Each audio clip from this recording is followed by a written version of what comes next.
কাশি, গলা ব্যথা কিংবা সর্দি জ্বর হলে অনেকেই ভরসা করেন তাল মিছরির উপর। কিন্তু সেই তাল মিছরি যদি তৈরি হয় বাথরুমের পাশেই, তাও আবার তালের রস ছাড়াই, বাংলাদেশ প্রতিদিনের অনুসন্ধানে উঠে এসেছে রাজধানীর পুরান ঢাকার চকবাজারে এমনই এক চাঞ্চল্যকর চিত্র। গোপন তথ্যের ভিত্তিতে বাংলাদেশ প্রতিদিনের অনুসন্ধানী দল পৌঁছে যায় চকবাজারের একটি জরাজীর্ণ ভবনে। ভবনের তৃতীয় তলায় ঢুকতেই চোখে পড়ে অস্বাস্থ্যকর ও অপরিচ্ছন্ন পরিবেশে চলছে তথাকথিত ভারতীয় দুলালের তাল মিছরির তৈরির কাজ।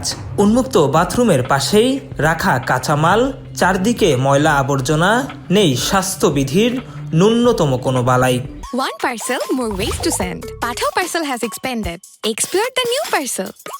এমন পরিবেশেই প্রকাশ্য তৈরি হচ্ছে খাদ্যপণ্য। দর্শক, আপনার আমার বাসায় পৌঁছে যায় এসব নিম্নমানের তাল মিছরি। আমরা দেখতে পাচ্ছি যে দুলাল তাল মিছরি, যার 500 গ্রাম মূল্য রয়েছে গায়ে 85 টাকা।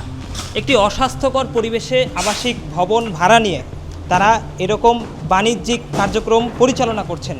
সবচেয়ে বড় যে ব্যাপারটি আমরা দেখছি যে এখানে প্রত্যেকটি কার্টুনে এই তাল মিছরি ভরে কিন্তু দেশের বিভিন্ন জায়গায় তারা পৌঁছে দিচ্ছে।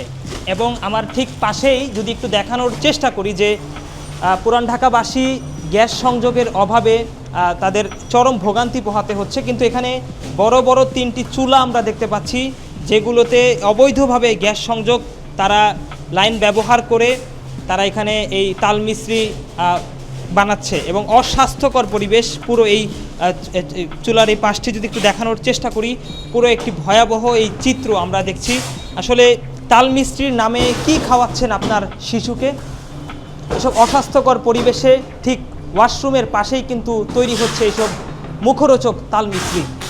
ভোক্তারা বিশ্বাস করেন তাল মিছরি প্রাকৃতিক ও স্বাস্থ্যকর, তাই কাশি, গলা ব্যথা কিংবা ভেষজ পানীয়ের সঙ্গে এটি নিয়মিত ব্যবহার করেন।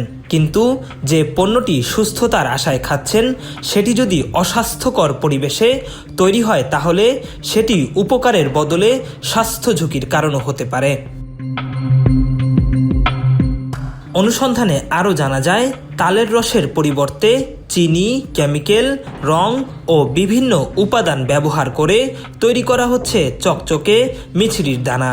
এরপর ভারতীয় জনপ্রিয় ব্র্যান্ড দুলালের আদলে তৈরি মোড়কে প্যাকেটজাত করে রাজধানীসহ দেশের বিভিন্ন জেলায় বাজারজাত করা হচ্ছে।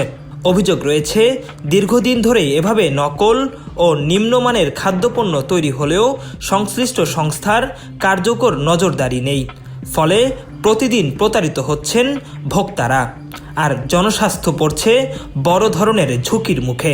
নিরাপদ খাদ্য নিশ্চিত করতে সংশ্লিষ্ট কর্তৃপক্ষের নিয়মিত অভিযান, কঠোর তদারকি এবং জড়িতদের বিরুদ্ধে দৃষ্টান্তমূলক ব্যবস্থা গ্রহণের দাবি জানিয়েছেন সচেতন ভোক্তারা। আবু আবদুল্লাহ রোহিত, বাংলাদেশ প্রতিদিন, ঢাকা।